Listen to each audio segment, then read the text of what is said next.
పూరా లోకల్. మోసపూరితమైన హామీలతో కాంగ్రెస్ ప్రభుత్వం రైతులకు అన్యాయం చేసిందని కరీంనగర్ జిల్లా బీజేపీ ప్రధాన కార్యదర్శి బత్తుల లక్ష్మీనారాయణ ఆరోపించారు. ఈ సందర్భంగా ఆయన మీడియాతో మాట్లాడుతూ అధికారంలోకి వచ్చిన 100 రోజుల్లోగా 6 గ్యారెంటీలు అమలు చేస్తామని అధికారంలోకి వచ్చిన కాంగ్రెస్ మోసం చేసిందని విమర్శించారు. 2 లక్షల రుణమాఫీ చేస్తామని ప్రకటనలు చేస్తూనే రైతులకు బ్యాంకులు నోటీసులు పంపించడం దారుణమని విమర్శించారు.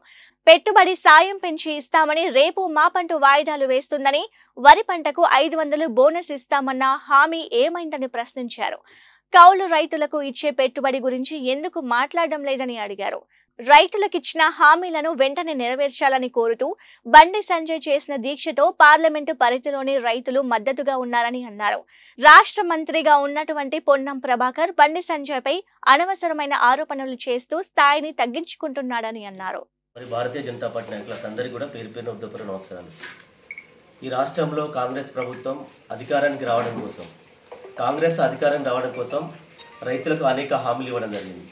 అనేక హామీలు ఇచ్చి ఈ రాష్ట్రంలో అధికారం రావడం జరిగింది కేసీఆర్ ప్రభుత్వం, రేవంత్ రెడ్డి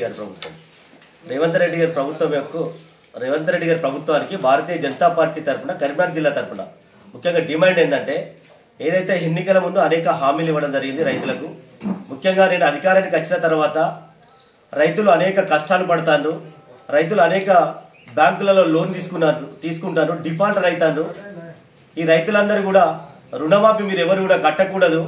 కాంగ్రెస్ ప్రభుత్వం అధికారానికి వచ్చిన తర్వాత ఖచ్చితంగా 2 లక్షల రూపాయలు రుణమాఫీ చేస్తాను అని అడుగుతారు కాంగ్రెస్ ప్రభుత్వం. కానీ ఇంతవరకు 2 లక్షల రుణమాఫీ కూడా ఇంతవరకు చేయనటువంటి పరిస్థితి ఈ కాంగ్రెస్ ప్రభుత్వంలో ఉంది. అంతేకాకుండా రైతులను పట్టించుకునేటువంటి పాపన కూడా ఈ ప్రభుత్వం లేదు. ముఖ్యంగా రైతులకు ఇచ్చినట్టు హామీ ఏంటంటే 2 లక్షల రూపాయలు మీరు కట్టకండి, మేము కడతా అన్నాడు. అది విఫలమైంది ఈ ప్రభుత్వం. అంతేకాకుండా వరి మీద ప్రతి క్వింటాల్కి 500 రూపాయలు బోనస్ ఇస్తా అన్నాడు.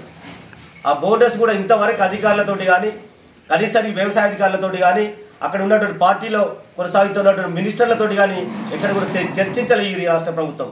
ఖచ్చితంగా భారతీయ జనతా పార్టీ తరఫున రాష్ట్ర ప్రభుత్వానికి డిమాండ్ ఏంటంటే 500 రూపాయల బోనస్ ఖచ్చితంగా ప్రకటించాలని చెప్పి బీజేపీ ద్వారా మేము రాష్ట్ర ప్రభుత్వాన్ని డిమాండ్ చేస్తున్నాం. అంతేకాకుండా ఏదైతే సకాలంలో రైతు బంధు ఇస్తా అన్నాడు, కానీ రైతు బంధు అనేది కేవలం ఒక 3 ఎకరాలు కానీ 4 ఎకరాలకు వారికి మాత్రమే రైతు బంధు రావడం జరిగింది. ఆ రైతు బంధు కూడా ఇంకా అందరికి రానటువంటి పరిస్థితిలో ఉన్నది ఈ రాష్ట్ర ప్రభుత్వంలో. రాష్ట్ర ప్రభుత్వాన్ని భారతీయ జనతా పార్టీ తరఫున మరి రైతుల పక్షాన డిమాండ్ ఏంటంటే, ప్రతి సంవత్సరం కూడా రైతు కూలీలు ఎవరైతే పనిచేస్తారో వారికి ప్రతి సంవత్సరం 12,000 రూపాయలు ఇస్తా అన్నాడు. రైతు బంధుకు సంబంధించింది ఏదైతే కౌలు రైతులు ఉన్నారో కౌలు రైతులకు సంబంధించింది కూడా ప్రతి ఒక్కరికి కూడా రైతు బంధు ఇస్తాం.